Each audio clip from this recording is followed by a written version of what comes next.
बिस्मिल्लाहिर्रहमानिर्रहीम। अस्सलाम वालेकुम नाज़रीन, इरफान हाशमी आपको प्रोग्राम में खुशामदीद कहता हूँ और हमारे साथ मौजूद हैं अजहर सदीक साहब, पाकिस्तान से उन्होंने हमें ज्वाइन किया है। सर बहुत शुक्रिया आपके वक्त का। अस्सलामुअलैकुम। After a very very long time नाजरीन इंतजार करते रहते हैं। बहरहाल अच्छा है, इकट्ठे नजर आ रहे हैं आज। चलें सर, अच्छा है। और आपको तो शुक्रिया अदा करना चाहिए मरियम नवाज का कि उन्होंने हमें दोबारा इकट्ठा किया है। आज की सर जो समाअत हुई एवन फील्ड रेफरेंस के हवाले से अपील, अच्छा इसमें ना बहुत सारे सवालात हैं और मैं तो अजहर सदीक साहब पहले भी कहता रहा हूं और हमारे व्यूअर्स के लिए भी कि पाकिस्तान के अदालती निज़ाम को इस्तेमाल किया जाता है, इस तरह इस्तेमाल किया जाता है कि डिले हो अदालतों के अंदर, केसेस के फैसले ना हो, और फिर इस उम्मीद में कोशिश की जाती है कि कहीं ना कहीं से कोई ना कोई एनआरओ उसको उसका हसूल जो है वो यकीनी बनाया जाए। अब भी यही कुछ हो रहा है, अदालतों के अंदर फैसले नहीं हो रहे और सारा मलबा जो है वो हुकूमत पर डाला जाता है, पाकिस्तान के इदारों पर डाला जाता है कि जनाब देखें ये कुछ साबित नहीं कर पाए। आज की अपील और समाअत एक टिपिकल एग्जाम्पल है कि अदालतों में किस तरह की गेम खेली जा रही है। अजहर सदीक साहब हमारे साथ मौजूद हैं। सर आज की आपने पिटीशन, ये जो समाअत थी वो देखी और उसके अंदर कुछ जो गुफ्तगू की गई है, मैं चाहूंगा कि इसके कानूनी पहलुओं पर बात की जाए और ये भी आप हमें बताएं सबसे पहले कि ये जो वकील हैं मरियम नवाज के, क्या हुआ है सर उन्हें, और कहा गया कि उन्होंने माजरत कर ली है। अमजद परवेज साहब ने बीमारी के बायस केस में मजीद वकालत नहीं कर सकते। सर वो क्या हुआ, क्या है उन्हें, पहले तो ये बताएं क्योंकि हम जानना चाहते हैं। अगर उनकी तबीयत वाकई खराब है तो हम दुआ भी करेंगे आप समेत। अच्छा जी, बहुत शुक्रिया। आप दोस्त हैं हमारे अमजद परवेज साहब, और अमजद परवेज मेहनती आदमी भी है, लेकिन जहां तक बात है कि ये इतना बड़ा रिस्क जो है वो मरियम नवाज लेना नहीं चाहती अमजद परवेज के ऊपर। ये अपील का मामला है, बेलने शेलने करा देना तो बड़ा इशू नहीं है। अब अपील वाले मैटर में they need to have a very competent lawyer just like Khawaja Haris. तो ख्वाजा हारिस साहब जो कि पहले ही नवाज शरीफ के मामले में उन्हें इस्लामाबाद हाई कोर्ट एब्सकॉन्डर होने की वजह से हटा चुकी है।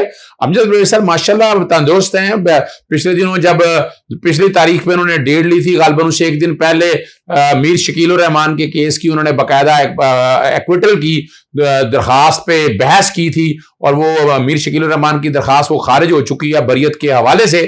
तो फिर कहा गया कोरोना है, फिर अब ये कहा जा रहा है कि गालबन उन्होंने केस से माजरत कर ली है। वकील जो है ना केस से माजरत कब करता है, जब क्लाइंट ना करना चाहे। दूसरी जहां तक बात है, अब वो पैरामीटर रह नहीं गए हैं ईमानदारी से, यानी मिसाल के तौर पर ये केस कहा जाए, मुझसे कहा जाए तो ये मुश्किल केस है। मुश्किल इसलिए कि मेरिट के ऊपर उनके पास एविडेंस नहीं है, उनके पास सबूत नहीं है। ये जो कहा जा रहा है ना कि साबित कुछ नहीं होता, इसमें करप्शन और करप्ट प्रैक्टिस बड़ा वाज़ेह तौर पर सेक्शन 9 के तहत साबित हो चुकी है। तो हमारे पास तरीका कार क्या होता है, हम डिले करते हैं। हम चाहते हैं कि डिले हो। डिले करने के दो मकसद हैं, तारीख में आपने हमेशा से देखते आए हैं। एक तो होता है गवर्नमेंट आ जाती है, यानी पिछली हुदैबिया के केस में देखें तो यही हुआ था कि पहले दो का डाइसेंट ओपिनियन जब आया तो उसमें रेफरी जज के लिए 1 साल बाद रेफरी जज बनाया। हुदैबिया के केस में लाहौर हाईकोर्ट में जस्टिस सरदार चीम जब रेफरी जज बने तो गवर्नमेंट इनकी अपनी आ चुकी थी।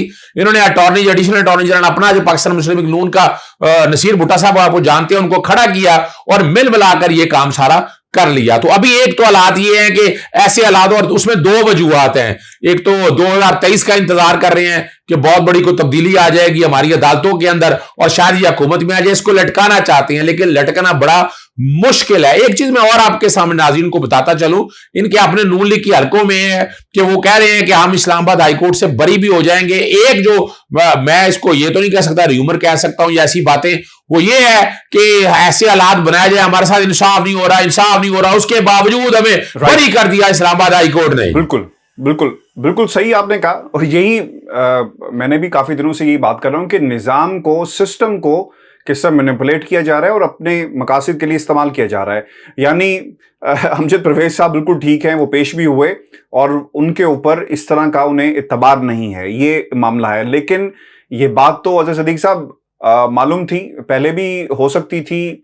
आज अदालत में गए, उससे पहले भी गए, तो पिछली समाअत पे भी ये बात हो सकती थी, लिहाजा सिस्टम को इस्तेमाल किया जा रहा है। अच्छा, अब उन्होंने मरियम नवाज की तरफ से एक बात कही गई है कि मैं एक और पिटीशन दायर करना चाहती हूं और कुछ हकाइक अवाम के सामने, अदालत के सामने रखना चाहती हूं। खैर अवाम तो नहीं, अवाम के पास तो बाद में चीज़ें आएंगी, लेकिन खैर उसे पॉलिटिकल माइलेज के लिए इस्तेमाल किया जाएगा। अदालत के सामने रखना चाहती हूं, जिस पर अदालत ने कहा ये आपका इख्तियार है, आप चाहे 10 दरखास्तें करें, हमें इस पर कोई इतराज़ नहीं है।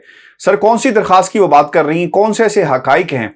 क्योंकि अब मामला अपीलों का था और क्या कोई साइल अदालत के सामने जाकर ये कह सकता है कि जनाब मेरे इस अपील को रोक दिया जाए और मैं एक नई पिटीशन दरखास्त अदालत के सामने रखना चाहती हूं या चाहता हूं और उसको सुना जाए? क्या ऐसी कोई नज़ीर कानून में मिलती है? अच्छा, बड़ी जबरदस्त बात है इरफान हाशमी साहब, जरा समझने की बात है। जो भी हकायक थे, नए हकायक तो है नहीं, दो हकायक हैं और वो ये है कि अरशद मलिक की वीडियो का स्कैंडल आ गया था और वो सारी चीजों को लाके ना, वो वीडियो आपको याद है सुप्रीम कोर्ट में गया जस्टिस आसिफ खोसा के दौर में, उन्होंने कहा कि वो एविडेंस के म्यार पे पूरा उतरते नहीं है। अभी तक उन्होंने कानूनी शहादत के हवाले से उस वीडियो को अगर मान भी लिया जाए कोई वीडियो ऐसी है, वो तो उल्टा इनके गले पड़ने वाली बात है। यानी अगर वो वीडियो को आ जाएगी तो अरशद मलिक ने इनको फायदा दिया। फायदा कैसे दिया है कि अल अजीजिया में 10 साल सजा हुई है, 14 साल की सजा हो सकती है, तो एवन फील्ड में तो अल अजीजिया में 7 साल की सजा क्यों दी है? और नैब ने वो दरखास्त दायर की हुई है कि सजा बढ़ाने के हवाले से, फिर फ्लैगशिप के केस में बरी कर दी है। तो फ्लैगशिप के केस में जब बरी हो गया तो सजा हो सकती है, तो इसलिए उन्होंने उसको ये नहीं है, वो पॉलिटिकल माइलेज लेने के लिए, आवाम को बेवकूफ बनाने के लिए, बड़ा स्ट्रॉन्ग केस है ये वाला। इनके ये कहती थी मेरी सेंट्रल लंदन क्या पूरे पाकिस्तान में जजा दे रही है, वो सामने आ गया। फिर कैलिबरी फाउंड आपके सामने आया, फिर कतरी खाता आपके सामने आ गया, फिर नवाज शरीफ असेंबली के फ्लोर ने कहा ये है वो जराए आज तक सामने नहीं आ सके, जस्ट लाइक जस्टिस काजी फाजीसा श्रीनाइसा के हवाले से। जराए इनके पास है नहीं, जराए आमदन है नहीं, तो ये तरीका वारदात है कि जान के डिले करने के हवाले से। आज मिसाल का अपील में इस तरह की दरखास्तों की इजाजत नहीं दी जा सकती है, नई एविडेंस अपील में कभी नहीं आती है, ये फौजदारी कानून के खिलाफ है। तो ये तो सिर्फ ड्रामा करने की कोशिश करी जा रही है ताकि इसको मजीद लेट किया जाए। कोई भी दरखास्त आएगी वो दरखास्त जो है ना वो रद्द कर देगी। इस्लामाबाद हाई कोर्ट ने देखना है, अपील बेसिकली ट्रायल की कंटिन्यूएशन की प्रोसीडिंग है, उसमें बताना है कि कहां गलती है कहां नहीं है शाते। तो सेक्शन 9 का केस जो है ना विदाउट एनी डाउट साबित हो चुका है, आपके पास सबूत। और कमाल की बात है इनकम टैक्स की रिटर्न, या आज तक इन्होंने असासे तो ये डिक्लेयर नहीं किया, असासे तो भाई क्लैरिटी के साथ आ गया। हसन हुसैन भागे हुए हैं, वो इसलिए भागे हुए हैं उनके पास भी सबूत नहीं है मौजूद। बिल्कुल सही है सर, ये बिल्कुल ये कौम ये जानती है कि किसने क्या किया है। अब दो बातें उन्होंने कही। जस्टिस आमिर फारूक साहब ये कहते हैं कि आपको डरने की जरूरत नहीं, मर्जी का वकील मुकर्रर करें। आई डोंट नो अदालत ने इस तरह के क्यों रिमार्क्स दिए, किससे डरना है? अगर कोई दरखास्त कुछ ऐसे हकाइक हों जिसे अदालत के रिकॉर्ड पे लाना होता है तो दरखास्त दी जा सकती है, इस पर समाअत होती है। अदालत ने ऐसे रिमार्क्स क्यों दिए, इस पर भी ज़रा वजाहत कर दें। और उन्होंने ये भी कहा कि एक तासुर दिया जाए, अगर इस दरखास्त को पहले सुना जाए और शायद ये तासुर दिया जाएगा कि मैं जानबूझकर डिलेइंग टैक्टिक्स इस्तेमाल कर रही हूं, ऐसी बात नहीं है। फिर अदालत ने 1 महीने का उन्होंने मांगा वक्त, नहीं दिया। तो ये दोनों बातों पर रोशनी डालिएगा, अदालत के रिमार्क्स और फिर दूसरी तरफ मरियम नवाज का ये कहना कि तासुर ये दिया जाएगा कि मैं जान के डिलेइंग टैक्टिक्स इस्तेमाल कर रही हूं। देखिए, ये अदालतों पे प्रेशर डालने का एक ताल्लुक है। आपको याद होगा पिछली डेट के ऊपर ये बाकायदा अदालत के अंदर इन्होंने जलसा सा बना दिया था, सलाम दुआ तौहीन अदालत का केस था, और अदालत ने रिमार्क्स दिए कि क्यों ना आपकी दरखास्त खारिज कर दी जाए जमानत की।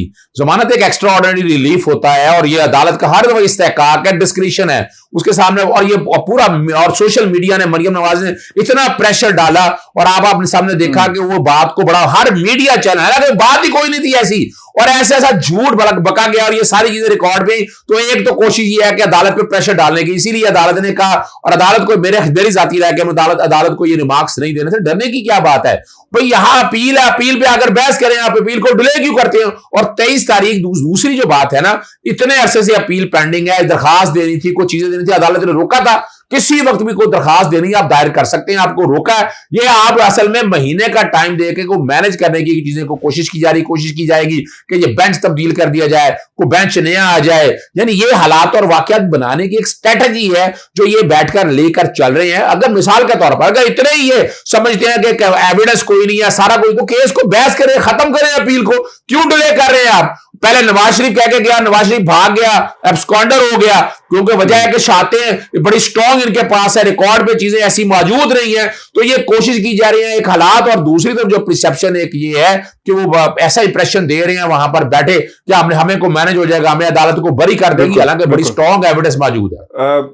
दरखास्त पूरा कच्चा चिट्ठा खोल देगी, पता चल जाएगा कि केस क्यों बनाया और इसके पीछे कौन था। सर ये उन्होंने कहा है, और अपील के अंदर जब सज़ा सुनाई गई थी तो उस वक्त ये बात करनी चाहिए थी और उस वक्त हक़ाइक़ सामने लाने चाहिए थे। अब ऐसी कौन सी इन्वेस्टिगेशन मरियम नवाज़ और उनके कैंप की तरफ से की गई है, टीम की तरफ से की गई है कि केस का रुख ही बदल जाएगा? अच्छा देखिए, मैं इरफान हाशमी साहब, बात सिर्फ सिंपल सी है, जो कौम को असल में बेवकूफ़ बनाने के लिए स्ट्रेटजी ऐसी ये बनाई जा रही है कि कौम को बताया जाए बड़ा जुल्म हो रहा है, चाहते रिकॉर्ड एक एक चीज मौजूद है, ये परसेप्शन बनाने की कोशिश की जा रही है। और हमारी अदालतों को ये सोचना है, अदालतों को देखें, आप सिर्फ देख लें, एब्सकॉन्डर डिक्लेयर करने के लिए नवाज शरीफ को अदालत का कितना वक्त लगा, इतना कीमती वक्त जाया किया उन्होंने वन वे और दी अदर, और अब भी अदालतों का वक्त जाया हो रहा है। और अदालतों को डरना किसी से नहीं चाहिए। अदालत को देखें, मेरिट पे चीजें सारी वाज़ेह तौर पर क्लैरिटी के साथ चीजें मौजूद है, शहादतें मौजूद है, नई चीज आ नहीं सकती। और एक बार मैं और बताता चलूं आपके नाजरीन के लिए, मेरे पास तो रिकॉर्ड मौजूद है कि अरशद मलिक को बाकायदा रिकॉर्ड पे जज इन्होंने अशतर साहब जो अटॉर्नी जनरल थे उस वक्त उन्होंने तैनात कराया, उनके चैम्बर के अंदर दोस्त ने बताया। और यह भी रिकॉर्ड की बात है कि अरशद मलिक की अदालत में यह केस ट्रांसफर कराया गया, खुद ट्रांसफर करवाया। ये भी रिकॉर्ड की बातें हैं। और अबैड की वजह क्या थी कि इन्होंने पूरी वो एविडेंस वीडियो इनके पास जाली मौजूद थी, रिकॉर्ड बनाने की कोशिश की, इतना नहीं पता कि वो रिकॉर्ड इनके खिलाफ इस्तेमाल होगा। बहुत शुक्रिया अज़ीज़ सदीक साहब, हमारे साथ पाकिस्तान से मौजूद थे। व्यूअर्स, ये हमारा आज का शो था।